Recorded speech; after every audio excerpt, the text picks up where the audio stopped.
Good afternoon and welcome to Forwardkeys and Friends. I'm Olivier Ponti, VP for Insights at Forwardkeys. And if you've already attended previous editions of Forwardkeys and Friends, you must be familiar with the concept by now. Each month, we invite one of our friends to tell us about the latest trends and developments in the travel industry. We'll focus particularly on the smart use of data. Today, we will put the spotlight on media agencies, and we have the honor of welcoming a world leader in out-of-home advertising, PSI. Edward Heaney, Strategic Development Director at PSI, has been kind enough to share his expertise with us. He'll tell us all about the way the out-of-home industry is returning to a new normal after the first wave of COVID-19.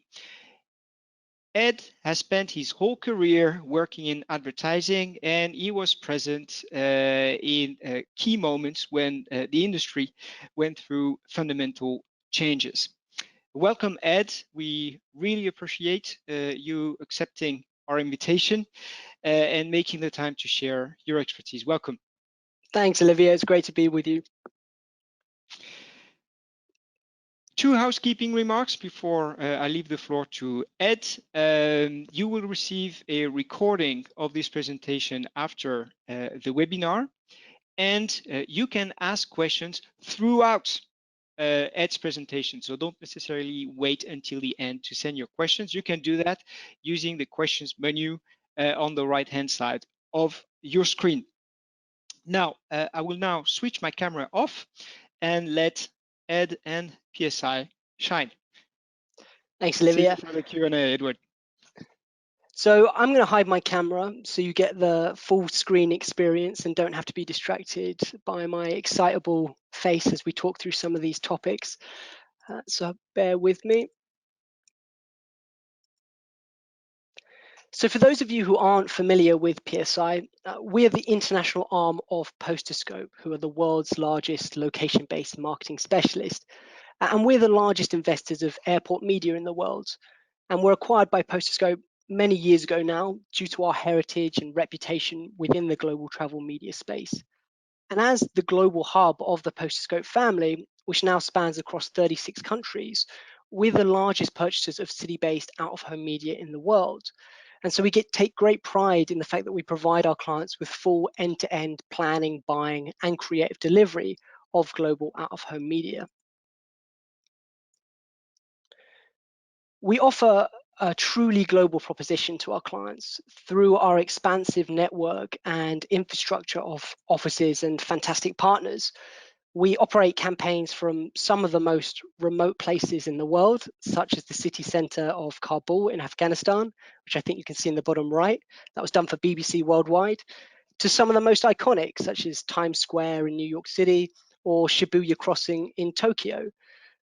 We take great satisfaction in the fact that we are able to offer our clients access to the whole global out-of-home market through one centralized, friendly team. And we've been doing so for over 35 years. But what I'm keen to shine a light on today is how PSI have worked with our clients to use data and location intelligence to help them navigate through the uncertainty the pandemic has brought and the continued volatility the new normal presents. Because I think it's fairly safe to say that the way that people now navigate their worlds has changed irrevocably and continues to change in quite a significant way. So we look at how shifts in mobility and consumer behavior are forcing brands to redraw their approach to location media, and how PSI has responded to arm them with the most relevant insights and tools to navigate what we call the new normal.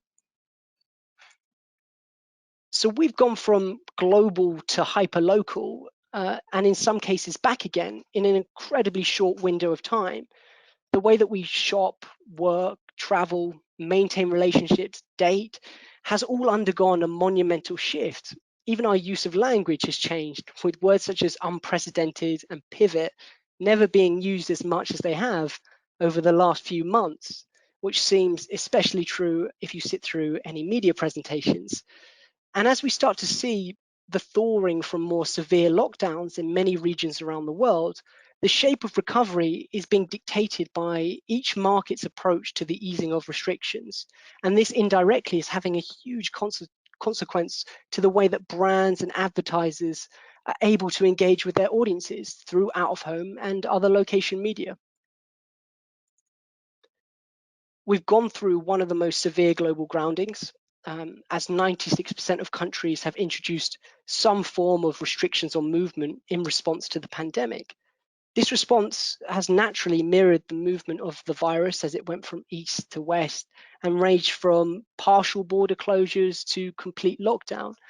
And at its height, brought air capacity to under 90% of pre-COVID levels year on year, which even with the current easing and the green shoots of recovery we're seeing is going to take time to see that pre-COVID-19 recovery. Um, and we know that there isn't just one set route to recovery for markets. Some markets will stumble, some will fall back into localized lockdowns, as we've seen in China, Japan, South Korea, and even here in the UK in places like Leicester, meaning that for us, global volatility is going to form part of the new normal. But it's not just global mobility that has changed. There's been a fundamental shift in people's relationships with technology. There's been a greater reliance on digital technologies, which has enabled many businesses and individuals to bridge some form of normalcy in their day-to-day whilst being in lockdown. And as we came out of lockdown, in a bid to alleviate concerns around travel and being in public places, many businesses have introduced touchless technology solutions that are changing the way that individuals engage with their real world. For example, I was talking to Olivia yesterday, and I told the story of the fact that I went home to see my family at the weekend, where we went to a restaurant for a meal, and my mum whipped out her smartphone to scan a QR code to access the menu without any prompt whatsoever. And I can assure you, she is one of the most technologically illiterate people. So it really just goes to show that people are becoming much more used to using these technologies to engage with their surroundings for an enhanced experience.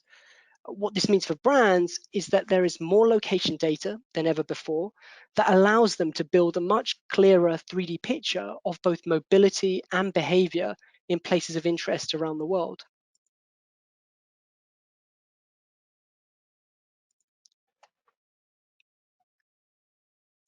And as a result of the continued volatility, brands are needing to be much more agile in adapting their media strategies to reflect this changing mobility and consumer behaviors.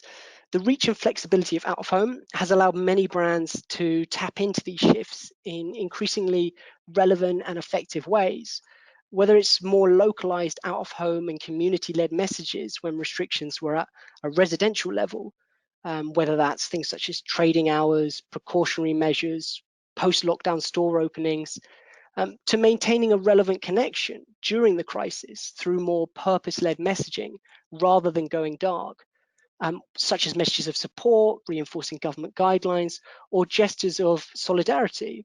The campaign in the middle by Coca-Cola in New York on their iconic placement in Times Square, essentially reinforcing the message of social distancing by having gaps in the letterings of their logo.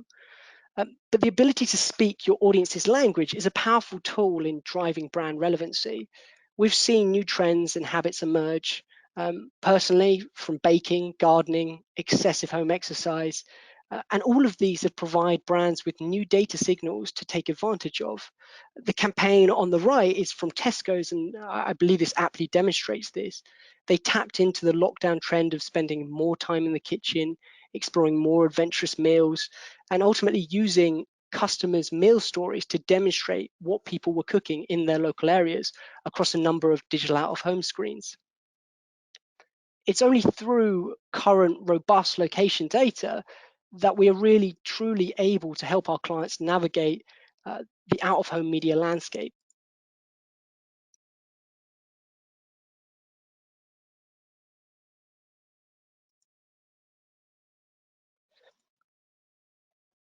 So from a travel perspective, we believe that we've achieved this. We've invested in getting the best data partners and developing a data infrastructure that allows us to see how world events shape the way audiences navigate their real worlds. Whether it's a volcanic eruption in Iceland, which I still struggle to pronounce, so I won't bother, to trade tensions between China and the US, and now a global viral outbreak. All of these things impact people's patterns of travel, and we at PSI have the tools to see these changing patterns in close to real time. We formed a strategic data partnership with our friends at Forwardkeys, so that we have the ability to see how these events are going to impact not just historically, but also in future travel, whether that's from a domestic, regional, or an international perspective, and really help our clients develop effective media approaches to reflect their audience's movement across their global travel corridors. For example, we can see if there's going to be a peak in business travel from Shenzhen flying into Bangkok in the first week of September. And it's that level of granularity that allows us to deploy the right media at the right time with the right message. A global travel campaign that demonstrates much of what I've discussed is one we ran for Diageo.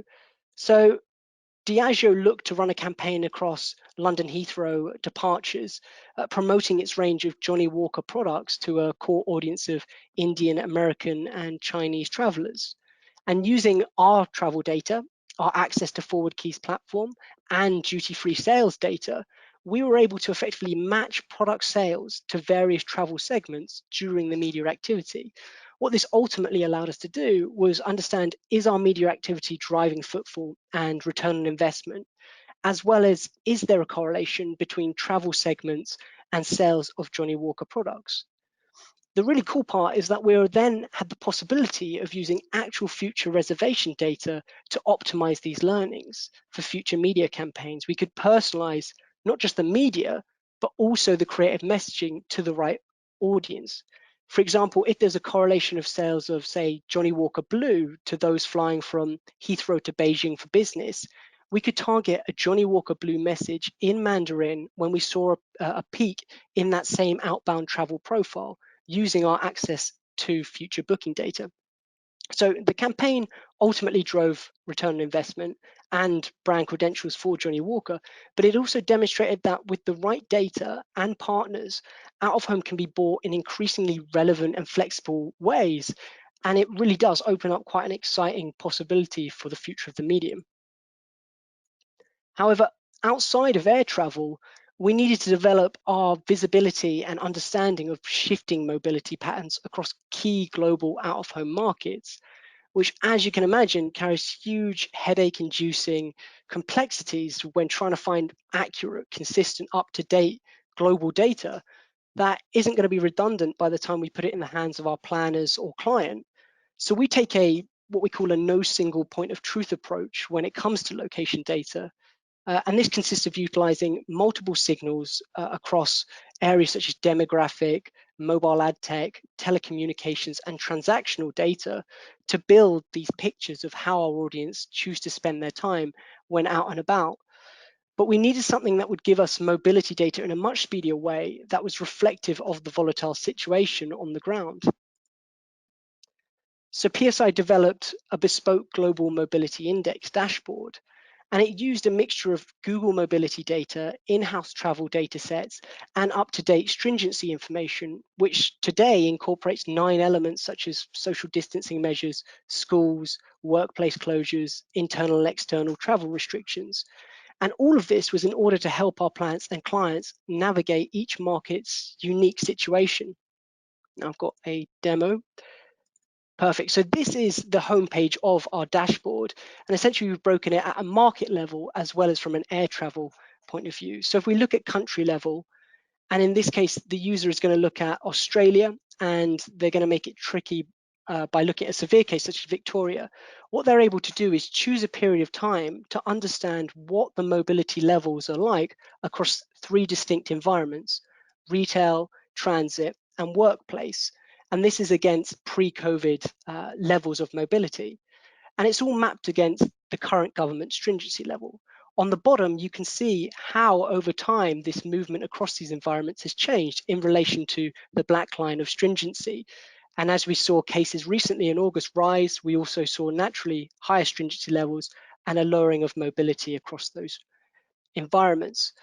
But we also want to be able to do comparisons, and we can do this both against G20 countries, as well as really throwing a lot of polka dots out there and looking at all countries at our disposal to help our clients when it comes to multi-market briefs, understanding where we should be investing our money, not just at a market level, but also at that granular environment level as well.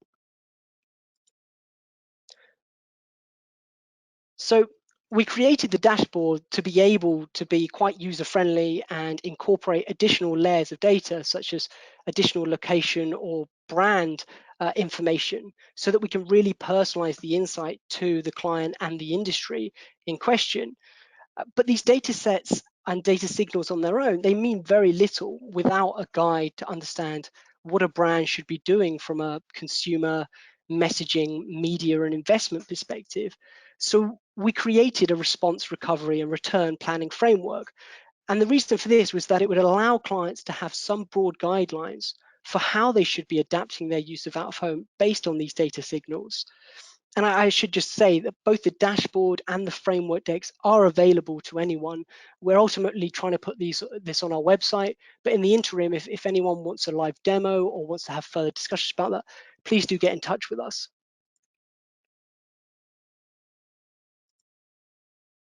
Throughout this pandemic, brands have increasingly turned to out of home to engage with audiences in a way that I'd say very few mediums can. And the display of creativity and innovation used has been unbelievable. Whether it's using out of home to build trust and awareness of government guidelines, such as the unbelievable drone campaign in South Korea in Seoul that was used both to celebrate frontline workers as well as reinforce social distancing rules. An image can be seen in the top left. And another example is something from Decathlon in the US in the bottom left, who used the easing of restrictions and change in behaviors and perceptions of public travel and exercise to drive home the message that Decathlon is the place to get all of your outdoor equipment for all of your exercise needs. But just lastly, despite the pandemic, the formula for attention grabbing out of home hasn't really changed over the years. It's the use of smarter location data, building in that relevant environmental context, and that emotional invoking creative. And that's where you're going to see the most innovative campaigns come to life through out of home. But just in summary, with the volatility shaping the new normal, the need to move beyond historical data sets to understand a constantly evolving picture has never really been greater. We have cheaper, more accessible technology with more available location data sets, which fundamentally means that we've never been in a better position to adapt to our audiences, driving increased relevancy with out of home. And ultimately, what this means is ushering in the opportunity for smarter audience-led planning and buying and programmatic out of home.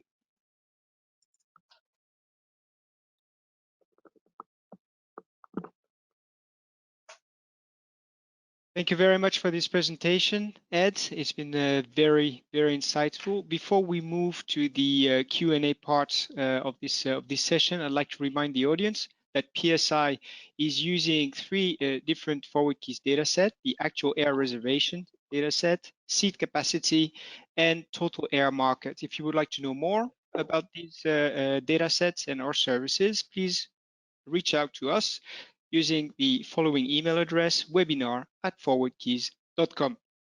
So I think we're done with the presentation part, and we can open the floor to the audience with the Q&A. I'd like to kick off with the first question, Ed.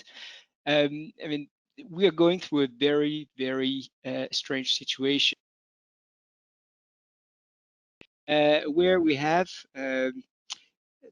much less travelers than in the past. We also have brands and retailers selling much less than in the past. So many of those businesses are actually considering cutting back on advertising. Is this killing your business? What do you have to tell these companies?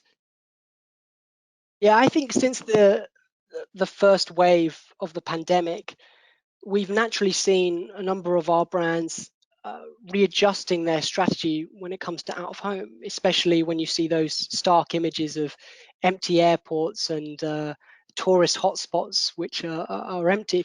One of the biggest um, key things that we've been trying to do is reinstall that trust and confidence through smarter data that fundamentally shows the recovery of audiences coming back. And secondly, what we're moving towards, and which we've done successfully with a number of clients, is make sure that when we are negotiating sites for them, we are buying them much more in a way that is an audience reflective way, so that it's not business as usual. We are adapting at great speed and ultimately providing our clients quicker, easier access to this data to make fundamental decisions with. Thank you, Ed. We've received a question from our audience asking us if you would have some asking you if you would have some examples of campaigns that target key audiences such as Chinese overseas, and what data you would use to target them. That's a really good question. And I actually saw your article post today about Chinese domestic travel recovering by the end of September.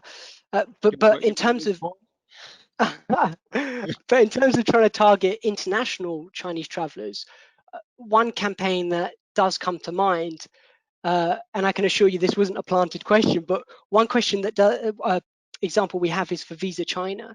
And Visa China came to us and wanted to understand how they could target Chinese tourists in London, Germany, as well as in Paris as well. What we did is we worked with a telecoms company to be able to understand when we could actually see these audiences heat mapped and clustered in those city centers and actually adapt the out of home to those locations. Further to that, we could use our data sets and also the Forwardkeys platform to understand when we were going to see a peak of inbound leisure Chinese travelers coming into those chosen cities and Germany as well. So we have a case study that I'm more than happy to share following on from this presentation. But again, it just comes down to using multiple data sets to build up a layer approach of not just how they're traveling, but also how they're behaving once they're in that key city. Okay. The out of home industry has been bruised and battered by the first wave of COVID. Do you think it's better equipped now to overcome a second wave? Yeah, I would say that for most media agencies that have gone through this process, one of the fundamental things is they've seen how digital enablement has changed people's behavior. But for businesses, it means that we have pushed innovation that's been talked about for a number of years. We've adapted to new systems and technologies in an incredibly short window of time. And by and large, it's actually working. So, what I'd say is, you're right, the out of home industry has come out of this very battered and bruised, but we've never been in a better position uh, to have a stronger foundation of systems, of new data sets, of new approaches to be able to tackle uh, new, whether it's a second wave or other bigger events that are changing the behaviors of our audience from a mobility and consumer perspective. So I think we're in a better position than we've ever been before. Okay. That links to another question we get from the audience regarding the new normal, especially at airports. How important do you think it is that we try to discover how passengers will feel and behave in this new normal, and what needs to happen in terms of research? Yeah, so I think understanding audiences' mindset is fundamental to be able to tailor your approach from a planning and also a creative perspective when it comes to out of home. Um, Dynamic is widely spread within out of home now. The ability to actually bring in contextual environment triggers into the creative. And we've seen through research how much more effective that can be in driving business effectiveness when we're able to drive that relevancy. Uh, Really, I think fundamentally it's tapping into the right data partners to ensure that you have that 360 approach. And so we've been, I'd say, quite successful in bringing on new partners around mindset, um, research agencies to help us get a better understanding of how the pandemic has changed people's attitudes and perceptions to travel and media and advertising. Mhm. This crisis is a moment when companies need to innovate and change the way they usually work. One person in our audience asked if you think that the industry as a whole is on track, as you seem to be on the right track. But what do you think about the travel industry as a whole? What I'd say is it's kind of a two-parter to your question. The first one is going back to my original point. There are new systems, there are new data sets, which I think a number of agencies that are agile are quickly adapting to be able to give that visibility. But also there's the kind of old school side of it, which is fundamentally providing good client servicing on top of all of that fancy glittering data and technology to ensure that we are able to help our clients adapt to the environments with which they're looking to run campaigns and the audiences with which they're looking to reach and engage with. What do you think the next steps will be for the out-of-home industry? Not looking at long-term future, but just the coming months. The coming months. So I'd say at the moment, trying to do predictions in the current situation is always a bit dangerous. But this one of the big trends within out of home is obviously programmatic out of home, the flexibility against planning against audiences, buying against audiences, and creatively serving your messaging against those audiences. And the pandemic has not slowed that down at all. If anything, it's actually sped it up. And there's a number of new technology companies that have come into the market that are offering very advanced solutions in this field. There's still some way to go to have a truly global programmatic solution. But I'd say over the coming months for us, we're seeing more and more uh, markets moving towards offering audience guarantee solutions and audience buying through out of home, and flexible buying and planning is fundamental to that. So my answer would come down to programmatic out of home is an area that we believe is going to take hold of in the foreseeable future, and at the moment it has been sped up by this pandemic. Okay, thank you, Ed. We're reaching the end of this Q&A session. Maybe one last question, more global. I'd like to know your opinion on what is needed for the travel industry to truly recover. Well, What's needed for people to travel again? well, I've been quite fortunate in the sense that I have done a fair bit of travel over the last couple of months. Came back from Andalusia, and then they put a quarantine into effect for the UK, and then I came back from Austria, and they did exactly the same thing. So I might be cursed when it comes to that. Oh, it's good timing. Exactly. But I'd say that essentially the recovery we're seeing in places like China from a domestic standpoint, and now through bubble travel with other countries that they've signed agreements with, that seems to be on the right tracks to building those audience back up, and we're starting to see that within Europe as well. So I think we're on the right path. It just needs to come down to uh, building that confidence again, whether it's around the safety measures around traveling and the perceptions that people may have. And there's been a lot of new touchless solutions, which airports have been the first to adopt. But yeah, it comes down to building that confidence, whether it's through technology or communication. Yeah, I think hit the nail right on the head. Consumer confidence is absolutely essential, and I think we all hope this confidence to be back so that we can see lots of people back in the air. Ed, thank So you once more for your time sharing this expertise with us. I've certainly learned a lot, and hope our audience as well. Very inspiring case, PSI. So thank you for joining us today.